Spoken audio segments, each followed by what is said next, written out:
হে দুনিয়াদার পাগল আমার বাবারা, হে পীর মুফতি মুহাদ্দিস আমার বাবারা, হে এমপি মিনিস্টার চেয়ারম্যান বড় ধনী আমার বাবারা, হে সভাপতি সেক্রেটারি আমার বাবারা, দুনিয়া কিন্তু শান্তির জায়গা না। আর দুনিয়া দারুল মেহনেওয়াল বালা, দুনিয়াটা হলো কষ্ট ক্লেশের জায়গা, বালা মুসিবতের জায়গা। এই ঠান্ডা, এই গরম, এই রোগ ব্যাধির কোনো শেষ নাই, শত্রু মিত্রুর কোনো অভাব নাই। এই ছেলে কথা শোনে না, মেয়েরা কথা মানে না, এই স্ত্রী কথা শোনে না, স্বামীরা কথা শোনে না। বাজান, রোগ ব্যাধির কোনো শেষ নাই, শত্রু মিত্রুর কোনো শেষ নাই। এরকম করতে করতে করতে করতে একটু আয়নার সামনে চেহারার দিকে তাকাও, দেখো কাঁচা দাড়িগুলা পাইকা সাদা হয়ে গেল, দাঁতগুলা পইরা গেল।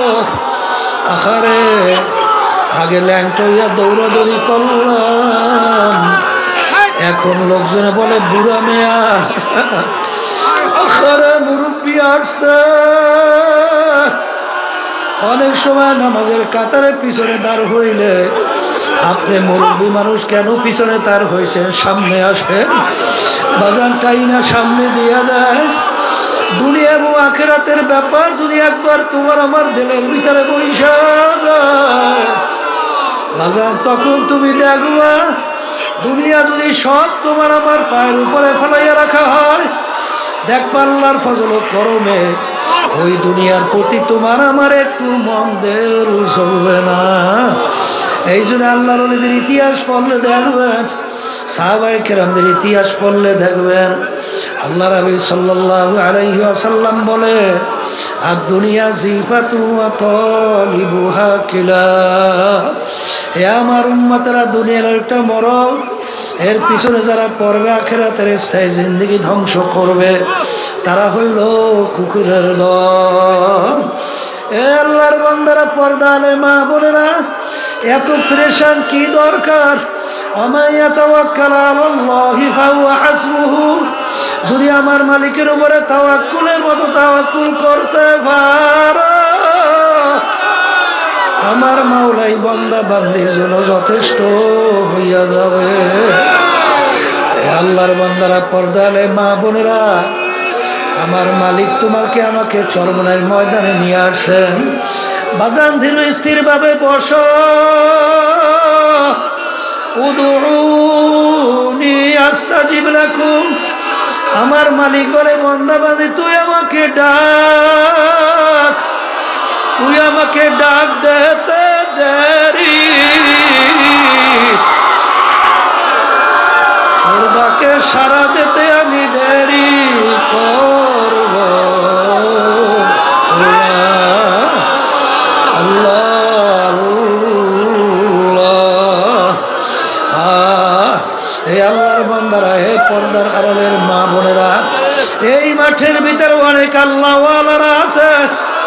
বাজান, তাদের নজর যদি আল্লাহর ফজলে তোমার আমার প্রতি একটু লাইগা যায়, ওয়াকুনু মা'আস সাদিকিন।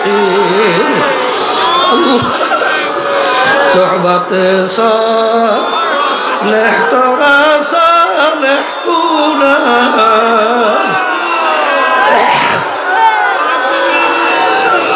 সোহবতে তালেহ তোরা তালেহ কুনা। এক জামানা সোহবতে বা আউলিয়া বেহতরা সাদ সালে তাআত বেরিয়া। গেলে খুলব এদার হাম্মামে রোজা, রসিদাল দাস্তে মাহবুব বাদস্তান। সৎসঙ্গে সর্ববাস, অসৎসঙ্গে সর্বনাশ। অনেক প্রমাণ এই মাঠের মধ্যে আছে। আমার কাছে বলতেছিল, আমার দিলটা পাথরের চেয়েও শক্ত, আরে চোখে পানি আসা তো দূরের কথা, কিন্তু চরমরায়ের ময়দানে আসার পরে আরে আল্লাহর বান্দারা যখন নাকি হালাতে বুলবা অবস্থায় দৌড় শরীরের সঙ্গে একটা কারেন্টের মতো সব লাগাইয়া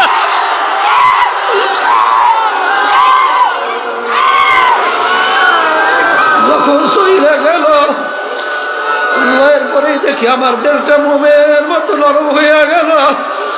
এরপরে দেখি এত চেষ্টা করি চোখে পানি থামানো যায় না।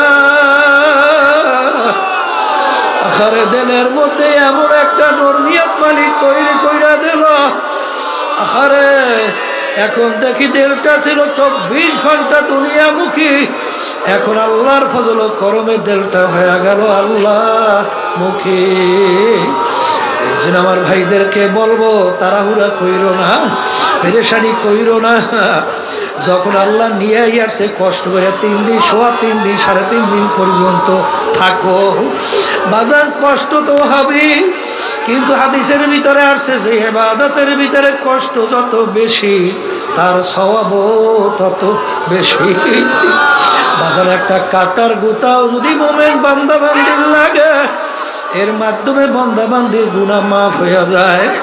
আর বাজারে একটা বিষয়, আরে মাঠে তো জায়গা আল্লাহর বান্দারা অনেকেই পায় নাই। আল্লাহ রাব্বুল আলামিন মুসলমানদের চরিত্র বলছেন, ওয়ায়ুসিরুনা আলা আনফুসিহিম ওয়ালাউ কানা বিহিম খাসাসা। মুসলমানদের চরিত্র হবে নিজের স্বার্থের চেয়ে আমার অন্য ভাইয়ের স্বার্থের অগ্রাধিকার দেওয়া। বাজান এই ঘটনা বাজান সারে নজরুল জানবেন। ইয়ারমুকের যুদ্ধের মধ্যে আবু জহম রাদিয়াল্লাহু তাআলা আনহু বলেন, আমার স্বাস্থ্য ভাই যুদ্ধের ময়দানে আহত অবস্থায় পড়ে আছে। আমি তার কাছে পানি পান করবে কাছে যখন নিয়ে গেলাম, যখন তিনি পানি পান করবেন এমন সময় দূর থেকে আর এক আল্লাহর বান্দা আহত অবস্থায় পড়ে আছে। তিনি হঠাৎ ডাক দিয়ে উঠল, পানি। তখন আমার স্বাস্থ্য ভাই পানি পান না কইরা তিনি বলতেছেন, আমার চেয়ে আমার ভাইয়ের পানির বেশি প্রয়োজন, তার কাছে নিয়ে যাব। তিনি আর পানি পান করেন নাই। যখন তার কাছে নিয়ে গেল, তিনি যখন পানি পান করবেন, দূর থেকে আর এক আল্লাহর বান্দা আহত অবস্থায় পড়ে আছে। তিনি বললে উঠল, পানি। তখন সে বলতেছে, আমার চেয়ে আমার ভাইয়ের পানির বেশি প্রয়োজন, তার কাছে নিয়ে যাও। যখন তৃতীয় আল্লাহর বান্দার কাছে গেল, যাইয়া দেখে আল্লাহর বান্দার দুনিয়াতে নাই। আল্লাহর বান্দা দুনিয়ার থেকে বিদায় হয়ে গেল, শাহাদত বরণ করছেন। দৌড়ে দ্বিতীয় আল্লাহর বান্দার কাছে আসলো, দেখে তিনিও দুনিয়ার মধ্যে নাই। দৌড়ে আসলো চাচাতো ভাইয়ের কাছে, আইসা দেখে তিনিও দুনিয়াতে নাই, তিনিও শাহাদত বরণ করছেন। ইন্তেকালের আগে পানির কত প্রয়োজন, তারপরও নিজের চেয়ে তার ভাইয়ের স্বার্থের অগ্রাধিকার দেওয়া, এইটা হলো মুসলমানদের চরিত্র। বাজার এখানে তো আসছি, কতই বা কষ্ট হবে, আমার ভাইয়ের কষ্ট হয় কি না এটাও তো তোমার আমার চরিত্র নজরে রাখা লাগবে। বাজার পায়খানা প্রস্রাবে অজুতে রাস্তাঘাটে চলায় খবরদার আমার ভাইয়ের যেন কোনো কষ্ট না হয়। আল্লাহর ফজলে মুজাহিদের মধ্যে আল্লাহ রাব্বুল আলামিন কিছুটা হইল এই গুণ আল্লাহ দান করছে। আমাদের কাছে অনেক সময় প্রশাসনের লোকরা বলে, হুজুর এত বড় মাহফিল কিভাবে কন্ট্রোল হয়? হুজুর আমাদের তো বুঝে আসে না। তখন বলেন, আল্লাহর খাস মেহেরবানি, আল্লাহ রাব্বুল আলামিন কন্ট্রোল করেন। আউযু বিল্লাহি মিনাশ শাইতানির রাজীম। বিসমিল্লাহির রাহমানির রাহিম। কুল ইন্না সালাতি ওয়া নুসুকি ওয়া মাহইয়ায়া ওয়া মামাতি লিল্লাহি রাব্বিল আলামিন। সাদাকাল্লাহুল আলিয়্যুল আযীম। وقال رسول الله صلى الله عليه وسلم إنما الأعمال بالنيات وإنما لامرئ ما نوى فمن كانت هجرته إلى الله ورسوله فهجرته إلى الله ورسوله ومن كانت هجرته إلى الدنيا أو امرأة يتزوجها فهجرته إلى ما هاجر إليه। সাদাকাল্লাহুল আলিয়্যুল আযীম। শুকরিয়া আদায় করতেছি মহান রব্বুল আলামিনের দরবারে। রব্বুল আলামিন ফিতনা ফাসাদের যুগ। গত অগ্রহায়ণ মাসের মাহফিলের পরে ফাল্গুনের মাহফিল। আল্লাহ রাব্বুল আলামিন আমাদেরকে আসার তৌফিক দান করছেন। শুকরিয়া তার সবাই বলি আলহামদুলিল্লাহ। গতকালকের শ্রীনগরে আমার ভাই বলতেছিল আমি লঞ্চে থাকবো না, আমি মাঠে যাব। আসার পরে একটু পরেই দুনিয়া থেকে বিদায় হয়ে সাথীরা বলতেছে হুজুর ওই যে মুখে হাসি গেছে, হাসিটা এখনো মুখে ফুটে আছে। ফজরের সময় জানাজা নামাজ পড়ানো হল, আবার জোহরের পর এক আল্লাহর বান্দা চলে গেছেন। এইভাবে আসলে গত অগ্রহায়ণ মাস থেকে শুরু করে কয়েক মাসের মধ্যে দেখবেন অনেকে আমাদের সাথে ছিল, আজকে দুনিয়াতে নাই। এমন একদিন আসবে আব্বাজান রহমাতুল্লাহি আলাইহি বলতেন, এখনো কানের ভিতরে কথাগুলো পরিষ্কারভাবে এখনো বাঁচতেছে।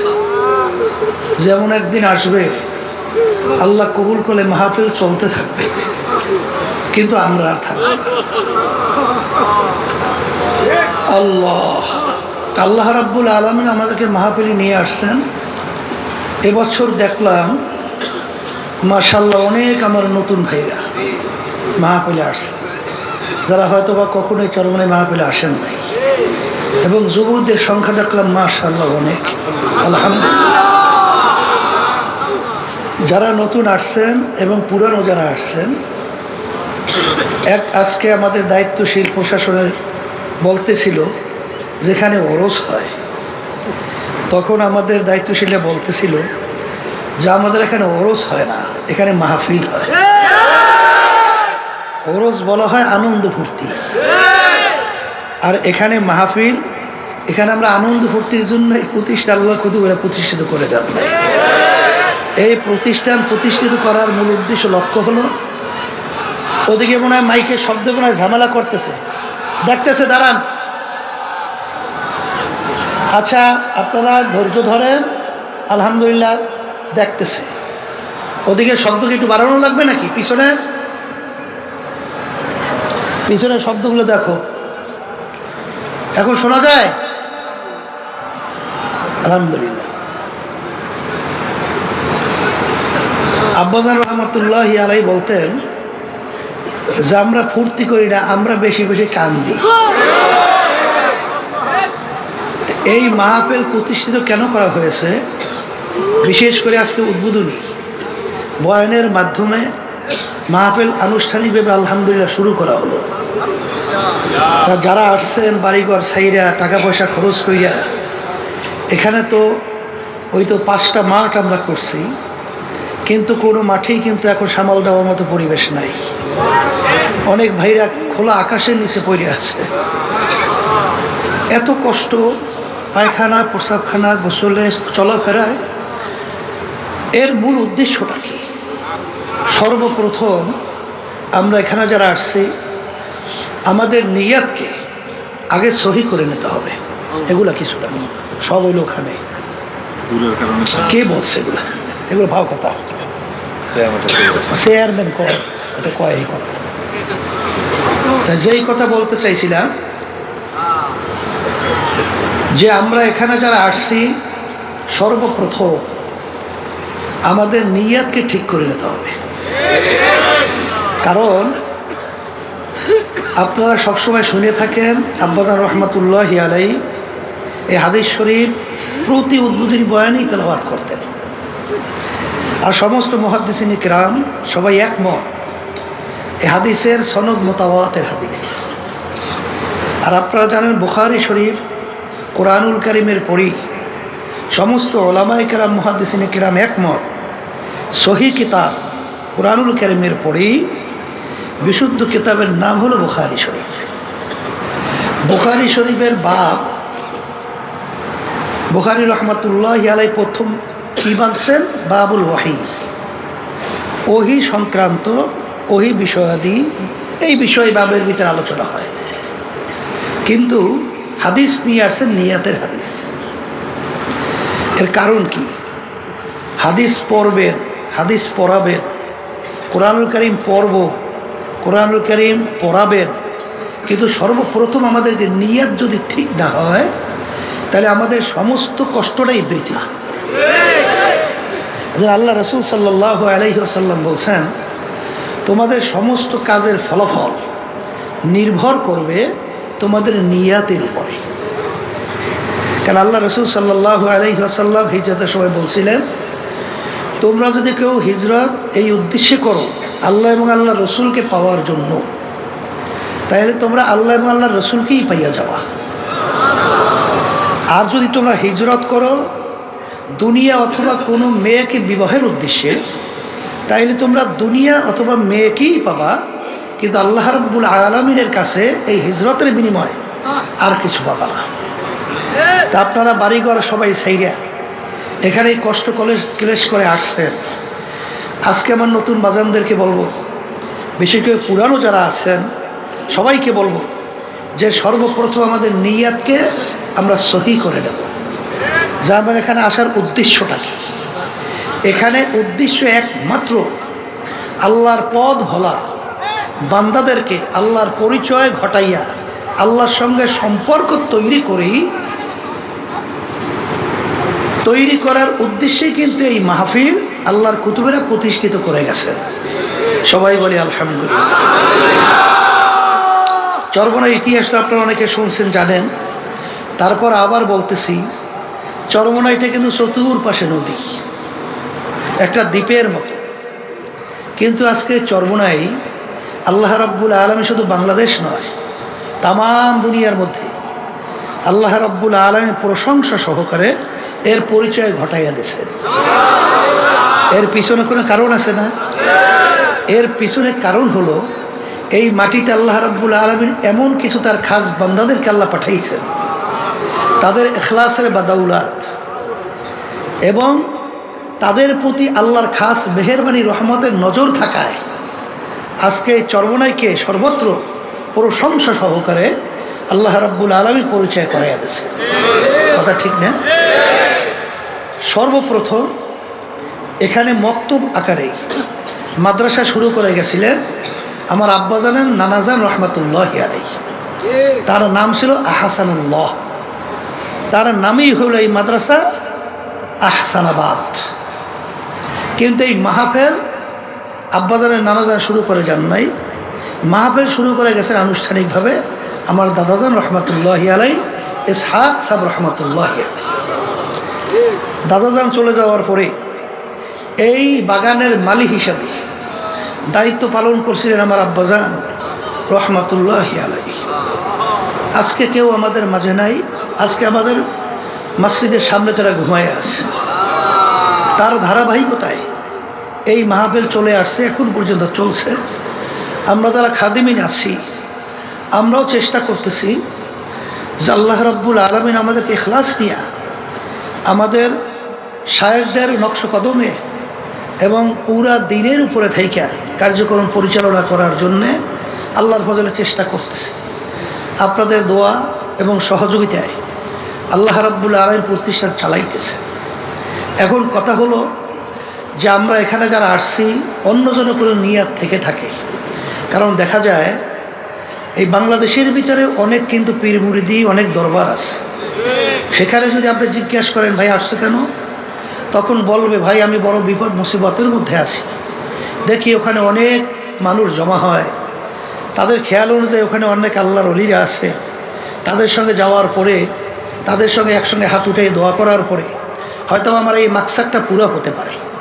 আমি অসুস্থ, আমার বিভিন্ন ব্যবসা বাণিজ্যের সমস্যা, আমি বিভিন্ন মামলা মোকদ্দমার ভিতরে জর্জরিত, বিভিন্ন ধরনের সমস্যার ভিতরে দুনিয়ায় আছি। যে ওখানে যাওয়ার পরে দেখি আমার এগুলো ভালো হয় কিনা। আবার যদি কাউকে জিজ্ঞাসা করেন এখানে আসছে কেন, তখন বলবেন আমি গরিব মানুষ, দেখি এখানে আসার পরে দেখি আমি ধনী হইতে পারি কিনা। এরকম ধনী হওয়ার উদ্দেশ্যে, দুনিয়ার কোনো লক্ষ্য উদ্দেশ্যে অর্জনের, কেউ মেম্বার হওয়ার জন্যে অনেক চেয়ারম্যানরা আসেন, যে দেখি চরমনাই তো অনেক তো মুহিদ্দিন মুজাহিদ আছে, ওখানে যাওয়ার পরে দেখি যে আমি তাদের সমর্থনে চেয়ারম্যান হতে পারি কিনা, মেম্বার হতে পারি কিনা, বা অমুক বিভিন্ন দুনিয়ার যে উদ্দেশ্য আমি প্রথম অবস্থায় উদ্বোধনী বয়ানে আপনাদেরকে অনুরোধ করব, এরকম যদি কেউ নিয়তে এসে থাকেন, আল্লাহর হস্তে আপনারা নিয়াতকে পরিবর্তন করেন। এখানে আমরা আসার মূল একমাত্র উদ্দেশ্য হলো আল্লাহ রাব্বুল আলামিনের সঙ্গে সম্পর্ক তৈরি করা, আল্লাহর খাস বন্ধ হওয়া, আল্লাহর খাস অলি হইয়া এখান থেকে যেন আমরা বিদায় হতে পারি। এই নিয়াতে যদি আল্লাহর ফজলে আমরা বসতে পারি, নিয়াত অনুযায়ী আল্লাহ রাব্বুল আলামিন বরকত দান করবে। কথা ঠিক না? এরপরে আমার বাজানদেরকে বলবো, যখন আল্লাহ নিয়েই আসে, এখানে যদি আমরা নিয়াতকে পরিবর্তন করে বসি, আব্বাজান রহমাতুল্লাহি আলাইহির কথা, দাদাজানের কথা উদ্ধৃতি দিয়ে বলতেন যে তুমি একটা ঘর উঠেছো, দক্ষিণ দিকে জানালা রাখছো। যদি জিজ্ঞাসা করা হয় তুমি আপনি জানালাটা দক্ষিণে কেন রাখলেন, তখন সেই উত্তর কি দিবে? যে দক্ষিণ থেকে বাতাস ঢুকবে, আমার ঘর ঠান্ডা হবে, আমি ঘরে খুব আরামে বসবাস করতে পারবো। দাদাজান রহমাতুল্লাহি আলাইহি বলতেন যে না, তোমার নিয়তকে পরিবর্তন করো, যে আমি জানালা রাখছি এর জন্যে ঘর যদি অন্ধকার হয় আমি জানালা খুলব, ঘরের ভিতরে আলো ঢুকবে, আলোতে আমি কোরআনুল কারীম তেলাওয়াত করব, আমি দ্বীনি কিতাব পড়াশোনা করব। আবার অনেক সময় রাস্তার পাশে আল্লাহ ওয়ালারা যখন রাস্তা থেকে যাবে তাদের চেহারা মুবারক দেখব। এরকম নেক নিয়াতে যদি তুমি জানালা রাখতে পারো, তোমার কি বাতাস বন্ধ হবে? বাতাস তো ঠিক ঠিক নিয়ম অনুযায়ী ঢুকতেই থাকবে, কিন্তু তোমার এই নিয়াতের কারণে যতদিন জানালা থাকবে ততদিন তোমার সব আমল নামায় জমা হতে থাকবে, শুধুমাত্র একটু নিয়াতের পরিবর্তনের কারণে। যারা এখানে আসছেন, যদি আপনাদের দুনিয়ার কোনো উদ্দেশ্যও থাকে, আপনার নিয়াতকে পরিবর্তন করেন, নিয়াত পরিবর্তন করে বসে। কারণ আল্লাহ রাব্বুল আলামিন বান্দাবান্দির যে প্রয়োজন, আল্লাহ রাব্বুল আলামিন সেটা বাস্তবায়নের জন্য আল্লাহ রাব্বুল আলামিন জিম্মা নেয় নাই, রেজেকের জিম্মা আল্লাহ নেয় নাই না, নেয় নাই। আপনার আমার চেষ্টা, দায়িত্ব হালাল উপায় চেষ্টা করা। বরকত দেওয়ার মালিক কে? এর পরেও যদি পরিবর্তন এই নিয়তের কেউ না করেন, কিন্তু আল্লাহ রাব্বুল আলামিন বলছেন তো, মান কানা ইউরিদু হারসাদ দুনিয়া নুতিহি মিনহা, আমার কাছে যদি তোমরা কেউ দুনিয়া চাও, আমি তাকে দুনিয়া দিয়ে দেব। দুনিয়া যদি চাও, দুনিয়া কি দিয়া দিব, কিন্তু ওয়ালাইসা লাহু ফিল আখিরাতি মিন খালাক, কিন্তু তুমি দুনিয়া চাইলে দুনিয়া পাবা, কিন্তু কিয়ামতের ময়দানে এর বিনিময়ে তোমরা আর কিছু পাবা না। এই জন্য প্রথম যে আয়াত শরীফ তেলাওয়াত করেছি, আয়াতের ভিতরে আল্লাহ রাব্বুল আলামিন বলেন, হে নবী আপনি বলে দেন আমার বান্দা বান্দীদেরকে, আপনার উম্মতদেরকে, যে তাদের নামাজ, তাদের রোজা, তাদের হজ, এক কথা তাদের বাইচে থাকা, তাদের মইরে যাওয়া, তাদের যত কাজকর্ম সব কিছু হবে একমাত্র আমাকে রাজি খুশির উদ্দেশ্যেই। কার রাজি খুশির উদ্দেশ্যে? আল্লাহ রাব্বুল আলামিনের রাজি খুশির উদ্দেশ্যে যদি আমাদের নামাজ রোজা সহ সমস্ত কার্যক্রম হয়, তাইলে সেখানে দেখবেন যে আপনার প্রতিটা পদক্ষেপ, প্রতিটা কথা, প্রতিটা হারাকা সাকানাতের মধ্যে আল্লাহ রাব্বুল আলামিন অন্তরের ভিতরে একটা প্রশান্তি দান করবে। আর দুনিয়ার যত মুআমালাত এবং যাহা কিছু প্রয়োজন আল্লাহ রাব্বুল আলামিন তার জিম্মায় আমাদের জন্য ব্যবস্থা করবেন। কারণ মাল্লাহুল মাওলা আলাহুল, যেই বন্দাবান্দি আল্লাহর উপর সফরত করে চলতে থাকে, সেই বন্দাবান্দি বস আল্লাহ বস, সেই বন্দাবান্দির জন্য আল্লাহ রাব্বুল আলামিন নিজে জিম্মাদার হয়। তা আল্লাহ যদি আপনার আমার জিম্মাদার হয়, তাহলে আপনার আমার এত চিন্তা কিসের? এই কথা ঠিক কিনা? এরপরে আমার ভাইদেরকে বলবো, এবং চতুর্দিকে যে আমার মা বোনরা পর্দা আলে শুনতেছে, শোনেন, দুনিয়া এবং আখেরাত দুইটা মামলা। দুনিয়ার মামলায় যদি কেউ 5 বারও ঠগে, আবার কিন্তু চেষ্টা করলে জিতবার আশা করা যায়। কিন্তু আখেরাতের যে মামলা, এই মামলায় যদি খোদা না কাছে একবার কেউ ঠইয়া বসে, দ্বিতীয়বার আপিলের সুযোগ আছে? মুখ খুলে বলেন আছে? আজকে দুনিয়ার ভিতরে দেখবেন ম্যাজিস্ট্রেট কোর্টে যদি কেউ ঠগে, আবার জজ করে সুযোগ আছে না? আপিলে জজ করে ঠকলে হাইকোর্ট, সেখানে ঠকলে সুপ্রিম কোর্ট সিঙ্গেল বেঞ্চ, সেখানে ঠকলে সুপ্রিম কোর্ট ফুল বেঞ্চ, সেখানে ঠকলে প্রেসিডেন্ট কোর্ট, এরপরে আন্তর্জাতিক কোর্ট, অনেক ধাপ ভাই ধাপ, অনেক সুযোগ আপিলের দুনিয়াবি আছে না নাই? কিন্তু আপনার আমার সামনে যে আখেরাতের 5টা মামলা, মৌতের মামলা, কবরের মামলা, কিয়ামতের ময়দানের মামলা, মিজান পুলসিরাতের মামলা, এই মামলা যদি খোদা না খাস্তা একবার যদি কেউ ঠই গিয়ে বসে, আর দ্বিতীয়বার আপিলের সুযোগ আছে? আর আছে? এই জন্য আমার বাজানদেরকে বলবো, আমরা দুনিয়াতে আসছি কেন, আল্লাহ রাব্বুল আলামিন আমাদেরকে পাঠাইছেন কেন, এই ব্যাপারগুলো আমাদের জানতে হবে। আল্লাহ রাব্বুল আলামিন বলেন ওয়ালাকাদ কাররামনা বানি আদম, যত মাখলুকাত আমি সৃষ্টি করেছি এর ভিতরে সর্বশ্রেষ্ঠ সম্মানিত করে আমি মানুষকে সৃষ্টি করেছি। সবাই বলি আলহামদুলিল্লাহ। কিন্তু আমরা মানুষ সৃষ্টির সেরা, কিন্তু আল্লাহ রাব্বুল আলামিন তো অন্য আয়াতে বলছেন এক শ্রেণীর মানুষ তাদেরকে আমি চক্ষু দান করছিলাম, আমার কুদরত দেখা আমার উপরে ঈমান আনবে, আমার হুকুম অনুযায়ী চলবে, কিন্তু ওদের এই কুদরতে আমার চক্ষু থাকা সত্ত্বেও ওরা দেখাও আমার কুদরত দেখে না। ওদেরকে আমি কান দান করছিলাম, আমার কুদরত নবীদের থেকে, পয়গম্বরদের থেকে, রসুলদের থেকে, হক্কানি ওলামাই কেরামদের থেকে দাওয়াত পাওয়ার পরেও, কোরআনুল কারীমের আয়াত তেলাওয়াতের পরেও, হাদিস শোনার পরেও তারপরে ওরা শুইনাও যেন শোনে না। ওদেরকে আমি দেনদাল করছিলাম বোঝার জন্যে, ওরা বুঝাও বোঝে না। উলাইকা কাল আনআম, এই মানুষগুলো চতুষ্পায় জানোয়ার মতো। এরপরে আল্লাহ বলেন বাল হুম আদাল, এক শ্রেণীর মানুষ তার চেয়েও খারাপ। অন্য আয়াতে বললেন শাররুল বারিয়া, এক শ্রেণীর মানুষগুলো সব থাকার পরেও ওদের কার্যক্রমটা কুত্তা শিয়াল শুয়ারের চেয়েও খারাপ। ওরা বুঝাও, বলেন বুঝাও, দেখাও, শুইনাও, চলে না। এই মানুষগুলো চতুষ্পায় জানোয়ারের চেয়েও খারাপ। এখন আমার বাজানদেরকে বলবো, আমরা এখানে যারা আসছি সবাই আমরা ইমানদার না? আল্লাহকে বিশ্বাস করি না? কথা বলে না? আখেরাতকে বিশ্বাস করি না? আল্লাহ রসুলের উপরে ইমান আনছি না? তা যেহেতু ইমান আনছি, আল্লাহকে বিশ্বাস করি, পরকালকে বিশ্বাস করি। আল্লাহ রসুল সাল্লাল্লাহু আলাইহি ওয়াসাল্লাম দুনিয়ার ব্যাপারে বলেন দুনিয়াটা কেমন, আর দুনিয়া জিফাতু ওয়া তালিবুহা কিলা।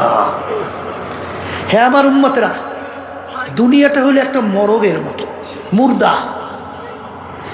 এর পিছনে যারা পড়বে এরা হইল দুনিয়ার কুকুরের দল। যেমন পানির ভিতর থেকে মরগ ভাসে, ওর পিছনে কোনো মানুষের দল দৌড়ায়? ওর পিছনে কুকুরের দল দৌড়ায়। কখন মরগ নদীর কিনারে আসবে আর সেইরা ভাইরা খাবে। ঠিক দুনিয়াটা হলো একটা মরগের মতো, এর পিছনে যারা পড়বে আখেরাতের স্থায়ী জিন্দেগি যারা ধ্বংস করবে তারা হলো দুনিয়ার কুকুরের দলের মতো। এইটা হলো আল্লাহ রসুলের কথা।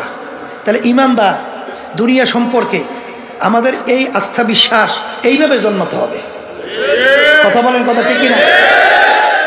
অন্য রায়াতের বিচার আসছে, আল্লাহ রসুল সাল্লাল্লাহু আলাইহি ওয়াসাল্লাম বলেন দুনিয়া এবং দুনিয়ার ভিতরে যত সম্পদ, হ্যাঁ মাসালু বাউদাতে, যে একটা মাছি বা মশার পাখনার মতো যদি হইত, একটা মাছি বা মশার পাখনা এর মতো যদি হইত দুনিয়া এবং দুনিয়ার ভিতরে যত সম্পদ, আল্লাহ রাব্বুল আলামিন কোনো ফাসিক, কোনো নাফরমান, কোনো নাস্তিক, কোনো কাফেরদেরকে আল্লাহর নেয়ামত এক ঢোক পানিও আল্লাহ পান করতে দিতেন না।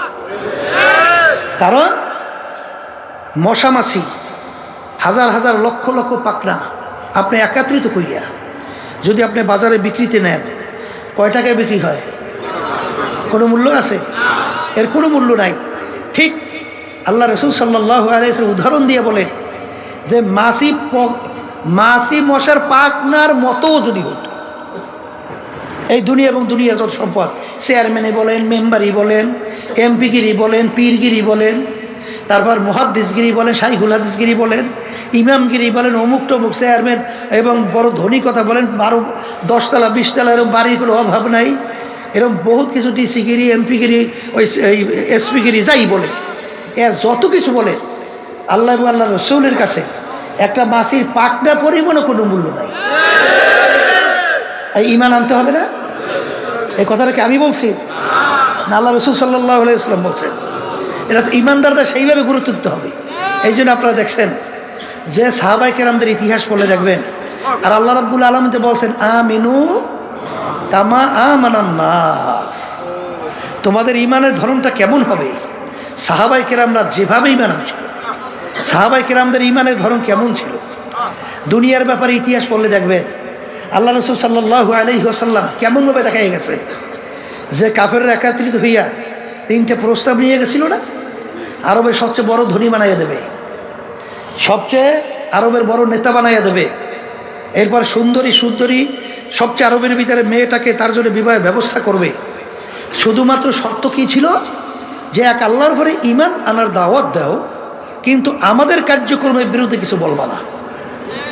এতটুকু যদি মানতে পারো তাহলে মুহাম্মদ সাল্লাল্লাহু আলাইহি ওয়াসাল্লাম তোমার জন্য আমরা এই প্রস্তাব নিয়ে আসছি, নেতা হতে মন চায় নেতা বানাইয়া দেবো, ধনী হইতে মন চায় সবচেয়ে বড় ধনী বানাইয়া দেবো, সুন্দরী মেয়ে বিবাহ করতে মন চায় ব্যবস্থা করব, কিন্তু শর্ত হলো এক আল্লাহর ঘরে ঈমান আনার দাওয়াত দাও, এজন্য আমাদের সমস্যা নাই, কিন্তু আমাদের কার্যক্রমের বিরুদ্ধে কিছু বলবা না। আল্লাহ রাসূল সাল্লাল্লাহু আলাইহি ওয়াসাল্লাম তাদের প্রস্তাব মানছে? বরঞ্চ কি বলছিল? এটা তো একটা স্বাভাবিক, যদি অসম্ভব জিনিস সম্ভব করে দেখাও, আকাশের সূর্য এক হাতে, আকাশের চন্দ্র আর এক হাতে, তারপর আমি এক আল্লাহর উপর ঈমান আনার দাওয়াত এবং তোদের মূর্তি পূজা সহ তোদের অন্যায়ের বিরুদ্ধে আমি বলতেই থাকি। এক পর্যায়ে আল্লাহ রাসূল সাল্লাল্লাহু আলাইহি ওয়াসাল্লাম তার জন্মভূমি মক্কা শরীফ থাকতে পারছে? হ্যাঁ, হিজরত করে কোথায় যায়? মদিনা শরীফ যায়। আর জন্মভূমির মায়ায় নবী ফিরা যায়। এই তো আমাদের শিক্ষা, এইটাই তো আমাদের শিক্ষা। সাহাবায়ে কেরামদের কি অবস্থান ছিল? দুনিয়ার কোনো মোহ তাদেরকে গ্রাস করতে পারছিল? আমিনু কামা আমানান নাস। এই জন্য কিতাবের ভিতরে আসছে সাহাবায়ে কেরামদেরকে যদি আমরা দেখতাম তাহলে আমরা মন্তব্য করতাম সব পাগলের দল, আর তারা যদি আমাদেরকে দেখতো মনে হয় যেন বলতে সব কাফেরের দল হয়ে গেছে। কারণ আমাদের চিন্তা, চেতনা, ধারণা, ধ্যান অনেকাংশেই দেখা যায় শুধু দুনিয়া দুনিয়া দুনিয়া দুনিয়া, অনেকাংশে আখেরাতের গুরুত্ব দেখাই যায় না। এই জন্য চরমনাই মাহফিল একমাত্র প্রতিষ্ঠার উদ্দেশ্য হলো এখানে আল্লাহ রাব্বুল আলামিনের সঙ্গে সম্পর্ক তৈরি করা এবং দুনিয়া এবং আখেরাতের অবস্থানটা বোঝা, এবং সেই অনুযায়ী জীবনকে পরিচালনা করিয়া আল্লাহর খাস বান্দা হইয়া, আল্লাহর খাস ওলি হইয়া এখান থেকে যেন আমরা যাইতে পারি, এই তৌফিক যেন আল্লাহ আমাদেরকে দান করে। এখন আমার ভাইদেরকে বলবো, যারা শুনতেছেন, যারা নাকি দুনিয়ার পাগল হয়েছেন, যারা দুনিয়ার পাগল হয়েছে, মাঝে মধ্যে একটু মোরাকাবা করা লাগে না? একটু চিন্তা করা লাগে না? আসতে কয় চিন্তা করা লাগে না? লাগে না? যে এই দুনিয়ার পাগল হয়েছে, এই দুনিয়া সম্পর্কে মাঝে মাঝে একটু নিরিবিলি, একটু চক্ষু বন্ধ করিয়া একটু চিন্তা করে দুনিয়াটা কি। হ্যাঁ, এই জন্য কোন এক আল্লাহ ওলি বলছিলেন, মস্তে আশেক মস্তে মাসুক বাদশাহ মালে মাস্ত পীরে মস্তে জিরে মস্তে শায়েখে দর আসরারে মাস। দুনিয়ার ভিতরে যত মানুষ বিচারণ করে সবই তো পাগলের দল। কেউ বা টাকা পয়সা বেশি কামাইয়ের জন্য পাগল, কেউ বা পীর হওয়ার জন্য পাগল, কেউ বা মুফতি হওয়ার জন্য পাগল, কেউ বা মুহাদ্দিস হওয়ার জন্য পাগল, কেউ বা শাইখুল হাদিস হওয়ার জন্য পাগল, কেউ বা খতিব হওয়ার জন্য পাগল, কেউ বা মেম্বার হওয়ার জন্য পাগল, কেউ বা চেয়ারম্যান এমপি মিনিস্টার হওয়ার জন্য পাগল, কেউ বা জমিদার অমুক টমুক সমুক সভাপতি সেক্রেটারি হওয়ার জন্য পাগল। এখন এই চরমনের অনেক মুজাহিদ দেখা যায় যখন কমিটি গঠন সর্বনাশ, এমন অস্থির হয়ে যায় কেমনে সভাপতি হইবে। এই চরমনায় আসার পরে এইটাই শিখলেন, এইটাই শিখলেন, আর কিছু শিখলেন না। কেমনে সভাপতি হইবেন, সেক্রেটারি হইবেন, এই জন্য পাগল হয়েছে। হাদিসের মধ্যে আসছে আল্লাহ রাব্বুল আলামিন কিয়ামতের ময়দানে দায়িত্ব অনুযায়ী প্রশ্ন করবে। কি অনুযায়ী? এই জন্য আল্লাহ নবীর ইতিহাস বলে দেখবেন দায়িত্ব দিলেও তারা নিতে চাইত না, কারণ আমার দায়িত্ব আমি ঠিক মতো পালন করতে পারছি কিনা। কিয়ামতের ময়দানে মালিক যদি ধরিয়ে বসে তখন কি জবাব দেবে? আল্লাহ রাসূল সাল্লাল্লাহু আলাইহি ওয়াসাল্লাম আপনারা জানেন যে বিদায়ের ভাষণে তিনি বলছিলেন, সাহাবারা তোমরা সাক্ষী থাকো আমি আমার দায়িত্ব পালন করতে পারছি কিনা। তোমরা সাক্ষী থাকো। আল্লাহ রাসূল সাল্লাল্লাহু আলাইহি ওয়াসাল্লাম পারছেন, আপনার দায়িত্ব আপনি পালন করছেন, তোমরা সাক্ষী থাকো। আর অস্থির হয়ে গেছেন দায়িত্ব নেওয়ার জন্য। আল্লাহ যদি কবুল করে দায়িত্ব অটোমেটিক আসবে। আর সেখানে খাদিম হিসেবে চেষ্টা করবেন দায়িত্ব পালন করার জন্য। আর সেখানে পাগল হয়ে গেছে, আমার সভাপতি বলবে, সেক্রেটারি বলবে, এটা নফস খুশি হইবে, শয়তান খুশি হয়। এর জন্য আমি আমার বাজানদেরকে বলবো, এই বিভিন্ন ঝামেলা সারা দেশের খালি সভাপতি সেক্রেটারি অমুক টমুক সবুক কেমন হইবে যেন পাগল হয়ে গেছে। এই চরমনে আসার পরে এইটা আল্লাহর কুতু করে শিখাইছে, আমরা এইটা শিখাই। কুল ইন্না সালাতি ওয়া নুসুকি ওয়া মাহইয়ায়া ওয়া মামাতি লিল্লাহি রাব্বিল আলামিন। আমার নামাজ, আমার রোজা, আমার ইবাদত, আমার বাইসে থাকা মইরা যাওয়া, আমার চেয়ারম্যানগিরি করা, আমার মেম্বারগিরি, আমার পীরগিরি করা, আমার মুফতিগিরি, আমার মুহাদ্দিসগিরি, আমার সভাপতি সেক্রেটারি, সব কিছু কার রাজি খুশির জন্যে? সবাই মুখ খুলে আল্লাহর রাজি খুশির জন্যে। আল্লাহ আপনি আমার জন্য, আমাদের সবার জন্য কবুল করে নেন। যেই দুনিয়ার পাগল হয়েছে, এই দুনিয়া সম্পর্কে আল্লাহ রাসূল সাল্লাল্লাহু আলাইহি ওয়াসাল্লাম কি বলছেন? একটা মোরগ, একটা কি, আর এর পিছনে যারা পড়বে কুকুরের দল। আর অন্য হাদিসে কি শুনছিলেন? যদি একটা মাছি মশার পাকনার পরিমাণও মূল্য হইতো আল্লাহর কাছে, কোনো দুনিয়াদারদেরকে এক ঢোক পানিও আল্লাহ নেয়ামত পান করতে দিতেন না। এটা ঈমান আনা লাগবে না? কথা বলে না, কি লাগবে কি লাগবে না? এই জন্য যারা নাকি দুনিয়ার পাগল হয়েছেন, একদিন কিন্তু পাগলামি শেষ, শেষ কি না? এই দুনিয়ার ভিতরে বহুত বাদশাহ, ফেরাউনের ইতিহাস, সাদ্দাদের ইতিহাস, নমরুদের ইতিহাস, বড় বড় অনেক নেতাদের ইতিহাস, নেত্রীদের ইতিহাস কি দেখছেন? এখন যে সব মাটির তলে পড়িয়ে আছে, ওই কোনো শব্দ আছে? আর মাতুকবাড়ি সর্দারি কিছু আছে? এখন তো এই পায়খানা প্রস্রাব দিয়ে কুকুর, কুত্তা, শিয়াল, অন্য অনুযায়ী প্রস্রাবও করে, খবর লড়াইতে তো পারে কি পারে? এই যে তামাম দুনিয়ার ভিতরে দেখছেন যে বাদশাহী করছিল মোর 60 জন, তামাম দুনিয়ার, 2 জন মুসলমান, 2 জন অন্য জাতি। একজন বাদশাহ সেকান্দার বা ইস্কান্দার বাদশাহ এন্তেকালের আগে ওসিয়ত করছিল, আমার মৌতের পরে গোসল করাবা, কাপড় পরাবা, হাত দুইটা বাহিরে খাটের মধ্যে উঠাবা, শহরটাকে ঘুরাবা, এরপর দিয়ে দাফন করবা। যখন দুনিয়া থেকে বিদায় হলো, এখন খাটের ভিতরে উঠেছে, 2 হাত বাহিরে রেখে ঘুরায়। যারা বোঝে না, দেখছো আজীবন বাদশা খাজনা এবং ট্যাক্স আমাদের থেকে নেছে, এখন মরার পরে কেন হাত পেতে রয়েছে, ওরা খাজনা ট্যাক্স চায়। আর বিজ্ঞ আলেমরা বলতেছে, বোকা তোরা তো বোঝো নাই, বাদশা সেকান্দার ওসিয়াত করছে মৌতের পরে এরকম রাইখা ঘুরাই দাফন করার জন্য। তিনি তামাম দুনিয়ার মানুষকে বুঝাতে চায়, হে তামাম দুনিয়ার মানুষেরা, আমি বাদশা সেকান্দারের মতো এত বড় বাদশা তামাম দুনিয়া পরিচালনা করলাম, মনে হয় দ্বিতীয় হইতে আর পারবি না। কিন্তু যখন ঠিক আমি কবরে রওনা করলাম, হাত দুইটার দিকে তাকাই দেখ খালি, এই খালি হাত দিয়ে কিন্তু কবরে রওনা করো। আর বাদশাহী সবই তো রয়ে গেল, কিছুই তো নিতে পারলাম না। এই জন্য আমার বাজানদেরকে বলবো, যারা আজকে দুনিয়ার পাগল হয়েছেন, এই সম্পদের পাগল হয়েছেন, মনে এত, অনেক সময় অনেক দেখা যায় মুরব্বী হইয়া এত অসুস্থ, তখন এসে দুনিয়ার ব্যাপারে মনে হয় যে এমনভাবে আমাদেরকে উপস্থাপন করে, মনে করি যে সেরিয়ে যায়। ওদিকে আখেরাতের ব্যাপারে, কবরের ব্যাপারে চিন্তা নাই। এই চিন্তাটা যদি না করেন, তাহলে দুনিয়াটা যদি বোঝেন, ঠিক দুনিয়ার পাগলামি আপনি করতে পারবেন কোন পর্যন্ত? যে কয়দিন চক্ষু খোলা, চিরতরে যেদিন চক্ষু বন্ধ, তখন কি বলবে? পীর সাহেব ঘুমাই রয়েছে বলবে না, লাশ পড়িয়ে রয়েছে। মেম্বার ঘুমাই রয়েছে বলবে না, মেম্বারের লাশ পড়িয়ে রয়েছে।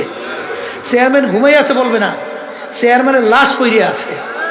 অমুকে ঘুমাই আছে বলবে না, লাশ পড়িয়ে আছে। এখন দেখেন, একটা মশা মাছিও তাড়ানোর শক্তি আপনার আছে? আর পারবেন? এখন সাদা 3টে কাপড় দিয়ে প্যাঁচ দিয়ে আপনার আটকাইছে, মাথার ভিতরে দিতেছে, বা মাজার ভিতরে তো বাঁধতেছে, এখন পায়ের ভিতরেও বাঁধতেছে। এই জন্য আমার আব্বাজান রহমতুল্লাহ আলাইহি বলতেন, শাহ সোজা হবি তো, মইরা সোজা হওয়ার আগে সোজা হওয়া, সোজা তো হওয়া লাগবে, মরার আগে হওয়া, মরার পর সোজা হইলে কোনো লাভ নাই। এই জন্য সোজা তো হবা, ওই 3টে সাদা কাপড় দিয়ে যখন বানবে তখন তো একেবারে প্যাকেট। প্যাকেট তো হবা ঠিক, কিন্তু প্যাকেট হওয়ার আগে সোজা হও। কথা ঠিক কিনা? এই জন্য আমার বাজানদেরকে বলবো, যারা চরমনাইতে আসছেন, আল্লাহ রাব্বুল আলামিন ইন্নাল্লাহা লা ইয়ানজুরু ইলা সুওয়ারিকুম ওয়া আ'মালিকুম ওয়ালাকিন ইয়ানজুরু ইলা নিয়াতিকুম ওয়া কুলুবিকুম আও কামা ক্বালা আলাইহিস সালাতু ওয়াস সালাম। আল্লাহ রাব্বুল আলামিন শুধুমাত্র আপনার বাহ্যিক আমলের দিকে তাকাই থাকে না, তোমরা আমার দিলের দিকে তাকাই থাকে। বন্দাবাদীর দিলের অবস্থানটাকে, নিয়ত তো দিলের মধ্যে। তা যারা আসছেন, যখন আল্লাহ নিয়েই আসছেন, কষ্ট যখন করবেনি, তখন নিয়তটা পরিবর্তন করা যায় না? আসতে কয় যায় না? এখানে কেন আসছি? একমাত্র আল্লাহ রাব্বুল আলামিন রাজি খুশির উদ্দেশ্যে। কথা ঠিক আছে? এরপরে দুনিয়ার জিম্মাদার আল্লাহর উপর ছাড়িয়ে দেন। কথা ঠিক না? ঠিক। আর বাজানদেরকে বলবো, আল্লাহ রাব্বুল আলামিন যদি তার এই হুকুম অনুযায়ী বান্দাবান্দি চলে, দুনিয়ায় কোনো পেরেশানিতে আল্লাহ রাখে? বলেন তো, রাখে? আসবদ ইতিহাস নাই, কিন্তু দুঃখিস্তি পর নেহাদানকে চেনা যায়। যদি দুই নৌকার ভিতরে পা লাগান, তাহলে কিন্তু বিপদ আছে। কথা কয় না? কারণ আল্লাহ রাসূল সাল্লাল্লাহু আলাইহি ওয়াসাল্লাম কি বলছেন? এই দুনিয়া এবং আখিরাত কাজ জরুরতাই, দুই সতীনের মতো সম্পর্ক। কেউ যদি দুই সতীনকে, কোনো বেটা একত্রে দুই স্ত্রীকে খুশি রাখতে পারে? একজনকে খুশি করলে আরেকজন বেজার হয়। আল্লাহ রাসূল সাল্লাল্লাহু আলাইহি ওয়াসাল্লাম সতীনের সাথে উদাহরণ দিয়ে বলেন যে যদি তোমরা দোনোটাকে খুশি করতে চাও, এটা একটা অসম্ভব। যেরকম নাকি দুই নৌকার ভিতরে কেউ যদি পা রাখে, দুই নৌকা যখন দুই দিকে সরতে থাকে, তখন হাইরা সেইরা ধ্বংস হওয়া ছাড়া আর কোনো গতি থাকে? এর জন্য যদি কেউ দুনিয়াকে খুশি করতে চান, আখেরাত বেজার হবেই হবে। আবার আখেরাতকে যদি কেউ খুশি করে, দুনিয়া বেজার হবেই হবে। দুটোটাকে একাত্রে খুশি রাখা চরমনে এখনো কিছু বোঝাই। আল্লাহর তো সংখ্যা একেবারে কম এখন, আল্লাহর রহমতে। ওদিকে নেতাদেরকে খুশি করতে যায়, আবার মসজিদে দিয়ে নামাজ পড়ে আল্লাহরে খুশি করতে যায়। আছে না নাই? আরে অনেক সংবাদ তো আমাদের কাছে আসে, আছে না? যায় নামাজ পড়তে, রুকুতে যায়, সেজদায় যায়, সুবহান রাব্বিয়াল আলা কইয়া তাসবিহ আদায় করে মালিককে খুশি করার জন্য সেজদা করে। ওদিকে আবার নামাজ পড়ে বাইরে নেই মেয়ে, এমন আবার নেতা এবং দুনিয়ামুখী যে মাতুব্বার, এদেরকে খুশি করার জন্য চেষ্টা করে। হাদিসের মধ্যে পরিষ্কার আসছে, ফাসিকদের যখন কোনো প্রশংসা করা হয়, আল্লাহ রাব্বুল আলামিনের আরশ থরথর করে কাঁপতে থাকে। এক সারি বর্তমানে বেরোইছে, ফাসিকদের প্রশংসা এমন ভাবে শুরু করে, মনে হয় যেন এখন মাত্র আল্লাহর ওলি নাজেল হয়েছে। নাউজুবিল্লাহ, আল্লাহর আরশ কাঁপতে থাকে থরথর করে, আল্লাহ সহ্য করে না। এই জন্য আমি আমার বাজানদেরকে বলবো, তুমি আল্লাহকে রাজি খুশির উদ্দেশ্যে কাজ করো, দেখবা সব আল্লাহ রাব্বুল আলামিন তোমার প্রতি আন্তরিকতা আল্লাহর পক্ষ থেকে তৈরি করে। কথা ঠিক কিনা? কারণ হাদিসের মধ্যে কি আসছে? আল্লাহ রাব্বুল আলামিন যে বান্দাবান্দিকে পছন্দ করেন, ফেরেশতাদের ভিতরে ঘোষণা করে, এবং ফেরেশতাদের মাধ্যমে আল্লাহ রাব্বুল আলামিন সমস্ত মাখলুকাতের মধ্যে ঘোষণা করায় যে আমি অমুককে মহব্বত করে, তোমরাও করো। তার বাস্তবতা দেখছি। আল্লাহ কুতুব ফজলুল করিম রহমাতুল্লাহি আলাইহি আল্লাহর কুতুবদের ইতিহাস শোনেন, পড়লে দেখবেন যে কীভাবে আল্লাহ রাব্বুল আলামিন তাদের অন্তরের ভিতরে মহব্বত পয়দা করে। এটা আপনার আমার কিছু নাই। এর জন্য আমার ভাইদেরকে বলবো, নতুন বাজানরা যারা আসছেন, যখন আল্লাহ নিয়েই আসছে, নিয়াতকে পরিবর্তন করা যায় না? যায় যায়? কোনো সমস্যা? হ্যাঁ, তা নিয়াতকে পরিবর্তন করে বসেন। যদি বসতে পারে, তা আল্লাহ রাব্বুল আলামিন ওয়াল্লাযীনা জাহাদু ফীনা লানাহদিয়ান্নাহুম সুবুলানা ওয়া ইন্নাল্লাহা লামাআল মুহসিনিন।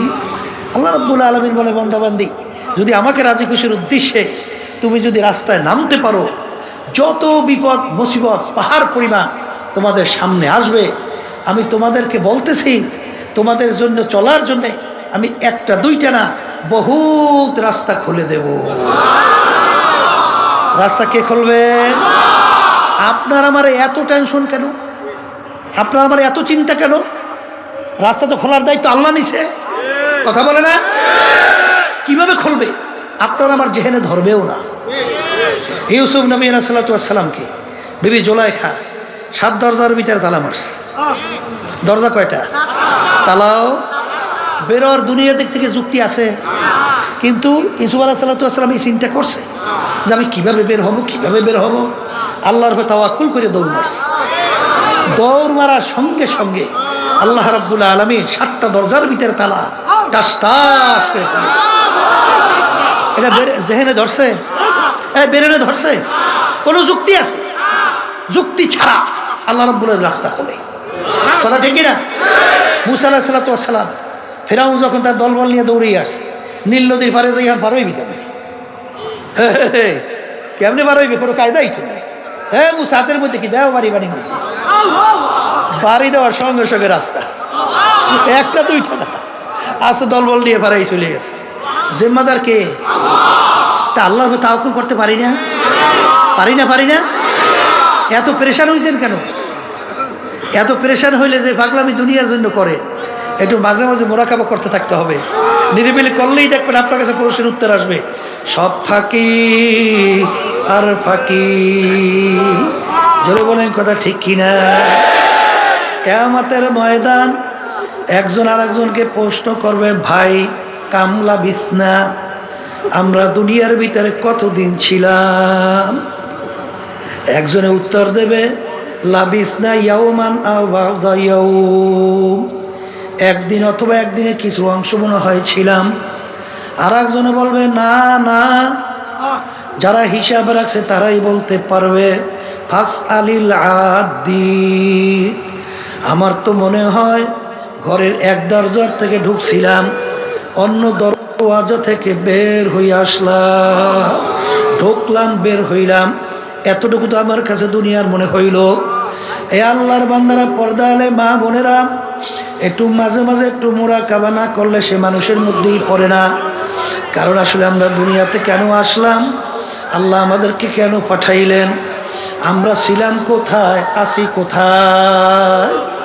এই বসাই দাঁড়ান, তোমরা কি করো? যারা সবাই বসাই দিয়ে,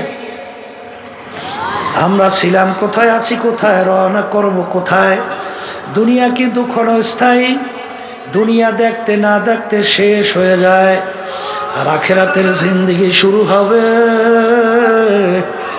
আর কোনো দিন শেষ নাই। বাজান সবসময় মনকে বুঝাইয়েন যে আল্লাহ রাসূল সাল্লাল্লাহু আলাইহি ওয়াসাল্লাম দুনিয়া সম্পর্কে বলছেন, আলী তুমি দুনিয়ার তোমার হায়াতকে কি কেমন তুমি মনে করো, কত দূরে কেমন নিকট তুমি মনে করো। আলী রাদিয়াল্লাহু তাআলা আনহু বলছিলেন, হে আল্লাহর রাসূল, আমি যখন নামাজের জন্য ওযু করতে যাই তখন আমি খেয়াল করি আমার জীবনের শেষ ওযু এই নামাজের শেষ হইতে পারে, সামনের ওয়াক্তের নামাজের জন্য সুযোগ আর নাও পেতে পারি। আল্লাহ রাসূল সাল্লাল্লাহু আলাইহি ওয়াসাল্লাম বলেন, আলী তুমি তো ভুল করছো এক নামাজ থেকে অন্য নামাজ আসতে, মাঝখানে অনেক সময়ের ব্যবধান। আলী মৃত্যু তো এত দূরে না। বাজার লঞ্চের থেকে আল্লাহর বান্দা নামতেছিল, আমি মাঠের ভিতরে যাব, মাঠের ভিতরে আসতে না আসতে এরপরে আসতে ঢইলা পড়লো, চিন্তাও করতে পারে না আর বাড়ি জ্যান্ত অবস্থায় যাইতে পারবে না। আখারে আলী, তুমি যখন নামাজের ভিতরে ডান দিকে সালাম ফিরাও তখন তুমি খেয়াল করো বাম দিকে সালাম ফিরাতে পারে কিনা। এই হইল দুনিয়া। আর আখিরাতের জিন্দেগি সম্পর্কে আল্লাহ রাসূল সাল্লাল্লাহু আলাইহি ওয়াসাল্লাম বলেন, তামাম দুনিয়া যদি একটা গোডাউন বানাও, জমিন থেকে আসমান, পশ্চিম থেকে পূর্ব, উত্তর থেকে দক্ষিণ, এই পুরা জমি এই গোডাউন যদি সরিষা দিয়ে ভইরা দাও, একটা পাখিকে যদি বলা হয় কবুতর পাখি, একটা সরিষার দানা খাবা, আবার 500 বছর পরে আর একটা সরিষার দানা খাবা, এরকম 500 বছর পর পর একটা একটা সরিষার দানা খাইতে খাইতে তামাম দুনিয়াময় সরিষা একদিন না একদিন শেষ হবেই হবে। কিন্তু আল্লাহ রাসূল সাল্লাল্লাহু আলাইহি ওয়াসাল্লাম বলেন, আখিরাতের জিন্দেগি শুরু, আর কোনদিন শেষ হবে না। হে দুনিয়াদার পাগল আমার বাবারা, হে পীর মুফতি মুহাদ্দিস আমার বাবারা, হে এমপি মিনিস্টার চেয়ারম্যান বড় ধনী আমার বাবারা, হে সভাপতি সেক্রেটারি আমার বাবারা, দুনিয়া কিন্তু শান্তির জায়গা না। আর দুনিয়া দারুল মেহনে ওয়াল বালা, দুনিয়াটা হলো কষ্ট ক্লেশের জায়গা, বালা মুসিবতের জায়গা। এই ঠান্ডা, এই গরম, এই রোগ ব্যাধির কোনো শেষ নাই, শত্রু মিত্রুর কোনো অভাব নাই। এই ছেলে কথা শোনে না, মেয়েরা কথা মানে না, এই স্ত্রী কথা শোনে না, স্বামীরা কথা শোনে না। বাজান, রোগ ব্যাধির কোনো শেষ নাই, শত্রু মিত্রুর কোনো শেষ নাই। এরকম করতে করতে করতে করতে একটু আয়নার সামনে চেহারার দিকে তাকাও, দেখো কাঁচা দাড়িগুলা পাইকা সাদা হয়ে গেল, দাঁতগুলা পইরা গেল। আহারে, আগে ল্যাংটা হইয়া দৌড়াদৌড়ি করলাম, এখন লোকজনে বলে বুড়া মেয়া। আহারে, মুরব্বি আসছে। অনেক সময় নামাজের কাতারে পিছনে দাঁড় হইলে আপনি মুরব্বী মানুষ কেন পিছনে তার হয়েছেন, সামনে আসে। বাজান টাইনা সামনে দিয়া দেয়। দুনিয়া এবং আখিরাতের ব্যাপার যদি একবার তোমার আমার দিলের ভিতরে বইসা যায় বাজান, তখন তুমি দেখবা দুনিয়া যদি সব তোমার আমার পায়ের উপরে ফেলাইয়া রাখা হয়, দেখবা আল্লাহর ফজল ও করমে ওই দুনিয়ার প্রতি তোমার আমার একটু মন দের চলবে না।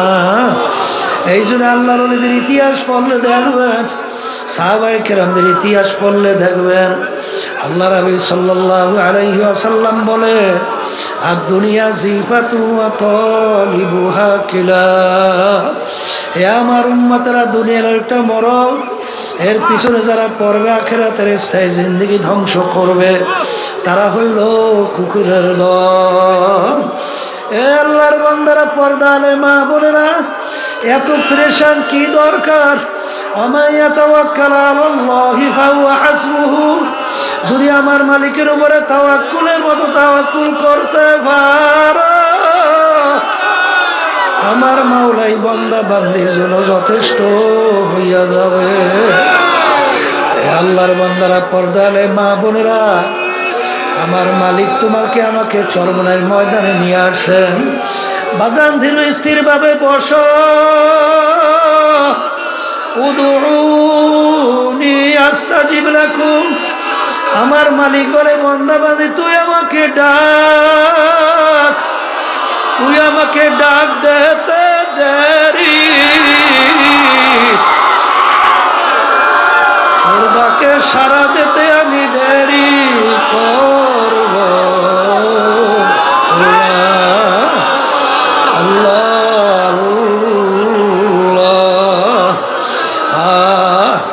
আল্লাহর বান্দারা, হে পর্দার আড়ালের মা বোনেরা, এই মাঠের ভিতরে অনেক আল্লাহওয়ালারা আছে।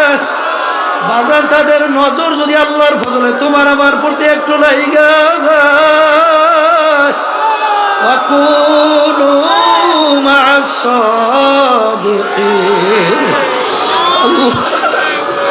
সোহবতে সালেহ তোরা সালেহ কুনা,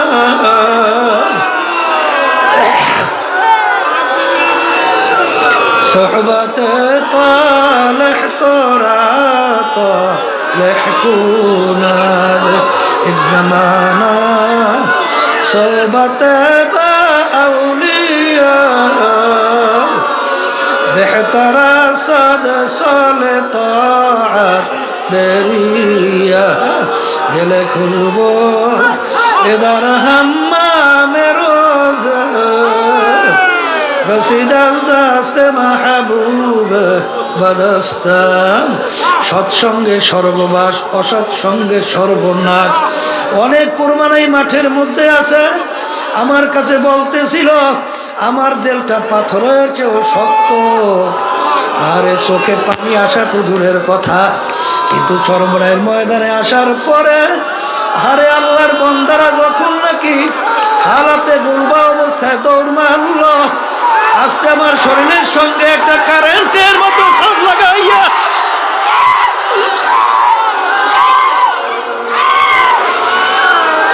যখন সইরা গেল, এরপরেই দেখি আমার দিলটা মোমের মতো নরম হইয়া গেল। এরপরে দেখি এত চেষ্টা করি চোখে পানি থামানো যায় না। আরে দিলের মধ্যে এমন একটা নরমিয়াত মালিক তৈরি কইরা দিল। আরে এখন দেখি দিলটা ছিল 24 ঘন্টা দুনিয়ামুখী, এখন আল্লাহর ফজল করমে দিলটা হয়ে গেল আল্লাহ মুখী। এই জন্য আমার ভাইদেরকে বলবো, তাড়াহুড়া কইরো না, পেরেশানি কইরো না। যখন আল্লাহ নিয়ে আসছে কষ্ট করে 3 দিন, সোয়া 3 দিন, 3.5 দিন পর্যন্ত থাকো বাজার, কষ্ট তো হবে। কিন্তু হাদিসের ভিতরে আসছে যে ইবাদতের ভিতরে কষ্ট যত বেশি তার সওয়াবও তত বেশি। বাজার একটা কাটার গোতাও যদি মোমেন বান্দা বান্দির লাগে, এর মাধ্যমে বান্দা বান্দির গুনাহ মাফ হয়ে যায়। আর বাজার একটা বিষয়, আরে মাঠে তো জায়গা আল্লাহর বান্দারা অনেকেই পায় নাই। আল্লাহ রাব্বুল আলামিন মুসলমানদের চরিত্র বলছেন, ওয়ায়ুসিরুনা আলা আনফুসিহিম ওয়ালাউ কানা বিহিম খাসাসা। মুসলমানদের চরিত্র হবে নিজের স্বার্থের চেয়ে আমার অন্য ভাইয়ের স্বার্থের অগ্রাধিকার দেওয়া।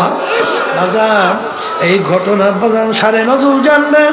ইয়ারমুকের যুদ্ধের মধ্যে আবু জহম রাদিয়াল্লাহু তাআলা আনহু বলেন, আমার স্বাস্থ্য ভাই যুদ্ধের ময়দানে আহত অবস্থায় পড়ে আছে। আমি তার কাছে পানি পান করবে কাছে যখন নিয়ে গেলাম, যখন তিনি পানি পান করবে এমন সময় দূর থেকে আর এক আল্লাহর বান্দা আহত অবস্থায় পড়ে আছে, তিনি হঠাৎ ডাক দিয়ে উঠল পানি।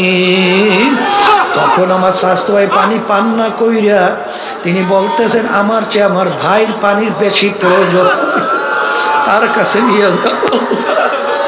তিনি আর পানি পান করেন নাই। যখন তার কাছে নিয়ে গেল, তিনি যখন পানি পান করবেন, দূর থেকে আর এক আল্লাহর বান্দা আহত অবস্থায় পড়ে আছে, তিনি বললে উঠলো পানি। তখন সে বলতেছে, আমার চেয়ে আমার ভাইয়ের পানির বেশি প্রয়োজন, তার কাছে নিয়ে যাও। যখন তৃতীয় আল্লাহর বান্দার কাছে গেল, যাইয়া দেখে আল্লাহর বান্দার দুনিয়াতে নাই। আল্লাহর বান্দা দুনিয়ার থেকে বিদায় হয়ে গেল, শাহাদত বরণ করছেন। দৌড়ে দ্বিতীয় আল্লাহর বান্দার কাছে আসলো, দেখে তিনিও দুনিয়ার মধ্যে নাই। দৌড়ে আসলো চাচতো ভাইয়ের কাছে, আইসা দেখে তিনিও দুনিয়াতে নাই, তিনিও শাহাদত বরণ করছেন। ইন্তেকালের আগে পানির কত প্রয়োজন, তারপরও নিজের চেয়ে তার ভাইয়ের স্বার্থের অগ্রাধিকার দেওয়া, এইটা হলো মুসলমানদের চরিত্র। বাজার এখানে তো আসছি, কতই বা কষ্ট হবে, আমার ভাই কষ্ট হয় কি না এটাও তো তোমার আমার চরিত্র নজরে রাখা লাগবে। বাজান পায়খানা প্রস্রাবে অজুতে রাস্তাঘাটে চলায় খবরদার আমার ভাই যেন কোনো কষ্ট না হয়। আল্লাহর ফজলে মুজাহিদের মধ্যে আল্লাহ রাব্বুল আলামিন কিছুটা হইলো এই গুণ আল্লাহ দান করছে। আমাদের কাছে অনেক সময় প্রশাসনের লোকরা বলে, হুজুর এত বড় মাহফিল কিভাবে কন্ট্রোল হয়? হুজুর আমাদের তো বুঝে আসে না। তখন বলেন আল্লাহর খাস মেহেরবানি, আল্লাহ রাব্বুল আলামিন কন্ট্রোল করেন। কারণ এখানে মুজাহিদ ভাইরা মনে করে আমার ভাই সে আমার ভাইয়ের অগ্রাধিকার বেশি স্বার্থের দেব, এই মন থাকার কারণেই প্রত্যেকে নিজে দায়িত্বশীল হয়ে যায়, তখন আর কোনো ঝামেলা তৈরি হয় না। বাজান দুনিয়া হুব্বু দুনিয়ার আসকুল্লি খতিয়াতিন, সমস্ত গুনার মূলই হলো দুনিয়া, দুনিয়ার মোহ। যখন নাকি দুনিয়া তার কাছে বাজান একটা মরগের মতো মনে হবে, তখন কিন্তু বাজান তার কাছে এই ধরনের আচরণ আর প্রকাশ পাবে না। আসলে দুনিয়ার ভিতরে আমাদের আসার কারণ আখিরাতকে কামাই করার জন্যে। বাজার দুনিয়ার ভিতরে আল্লাহ রাসূল সাল্লাল্লাহু আলাইহি ওয়াসাল্লাম বলেন, তোমার জিন্দেগিটা কেমন থাকবে? যেরকম রাস্তার পথি মুসাফির রাস্তার ভিতরে চলে, দেখবেন সামানাদি মুসাফিরের হালাত কি থাকে, তার লক্ষ্য গন্তব্য অন্যটা। ঠিক আমরাও দুনিয়ার ভিতরে মুসাফিরের হালাতে চলতেছি, আমাদের গন্তব্য হলো বেহেশত। এই দুনিয়ার মুসাফির হালাতের মধ্যে যদি কেউ সব কিছু মনে কইরা দুনিয়াকে ওইভাবে গুরুত্ব দাও বাজান, তারা কিন্তু খসরাত দুনিয়া ওয়াল আখিরা, দুনিয়াতেও ক্ষতিগ্রস্ত হবা, আখিরাতেও ক্ষতিগ্রস্ত হবা। বাজান 3 দিন সোয়া 3 দিন পর্যন্ত এখানে অনেক হক্কানি ওলামায়ে কেরাম তাদের পবিত্র জবান থেকে দিনের আলোচনা করতে থাকবে। খবরদার বেহুদা সময় নষ্ট করবেন না বাজান, সময় তো যাবি, সময় তো কারো জন্য থাকবে না। আবার 2-3 দিন পরে এই মাহফিলও থাকবে না বাজান। নেকের পাল্লা ভারী করো, গুনার পাল্লা হালকা করো, প্রতিটা মুহূর্তে জিকিরে ফিকিরে থাকো। রাস্তার ভিতরে চলো, জবানে মাওলার জিকির করতে থাকো, দিলের ভিতরে মাওলার খেয়াল পয়দা করো। পায়খানা প্রস্রাবখানা সর্বত্র চলবা, সুন্নাত তরিকায় চলো। কারণ বাজান মোমেন কখনো বোকা হইতে পারবে না। মোমেন এক গর্তের ভিতরে 2 বার পাছার খাবে না। কারণ কিতে আমাদের একবারে যখন মালিক নিয়ে আসছেন, ক্ষেত্র যখন পাইয়া গেছি, তার নেকের পাল্লা কেন ভারী করবো না? সুযোগ তো আল্লাহ দিয়েই বসছে। মন চাইলে এখানে গুনাহ করার পরিবেশও নাই। যেহেতু আল্লাহ নিয়েই আসছেন, 5 ওয়াক্ত খবরদার এত বড় জামাত যেন না ছোটে। আগে থেকে আমরা প্রস্তুত হইয়া থাকবো। যদি আল্লাহর ফজল ও করমে তুমি আর আমি এই অবস্থায় চলতে পারি, তা আল্লাহ রাব্বুল আলামিন বলছেন, মাল্লাহুল মাওলা ফালাহুল কুল। বান্দা বান্দি যদি আমার উপর তাওয়াক্কুলের মতো তাওয়াক্কুল করতে পারে, ওই বান্দা বান্দি যা প্রয়োজন আমি মাওলাই যথেষ্ট। এই জন্য আমার বাজানদেরকে বলবো, খবরদার নূতন যেই বাজানরা আসছেন, বাজান মন তো অনেক কিছু চায়, কিন্তু পীর মুরিদির মূল উদ্দেশ্য কোনটা? হিম্মত বলন্দ খুলুসিয়াত ভিতরে পয়দা, অমুকে পারে আমি কেন পারবো না? বাজান আরাম তো শরীরে চাবি, আরামও দেব, সবই ঠিক আছে, কিন্তু বাজান ইবাদতের ভিতরে আমার সময়টা একটু বেশি কাটানো লাগবে। এই নিয়তে যদি আমরা চলতে পারি, আল্লাহ রাব্বুল আলামিন বরকত দান করবে। বাজান মাহফিল শুরু হলো, আমি আপনাদের জন্য দোয়া করি, দোয়া চাই আল্লাহ যেন আমাদেরকে তার খাঁটি ওলি না বানায়া আমাদের এখান থেকে কাউকে যেন মাহরুম ফেরত না দেয়। আর আমার মালিক তো তোমার আমার দিকে রহমতের নজরে তাকায়, তোমার আমার দিলের দিকে তাকায়। যদি করুণ দৃষ্টিতে করুণ সুরে এবং দিলটাকে ভাঙা, আনা ইনদামু কাসরাতিল কুলুব, হাদিসের কুচ্ছির ভিতরে আসছে, বান্দা বান্দি আমি ভাঙ্গা দিলের কাছে থাকি।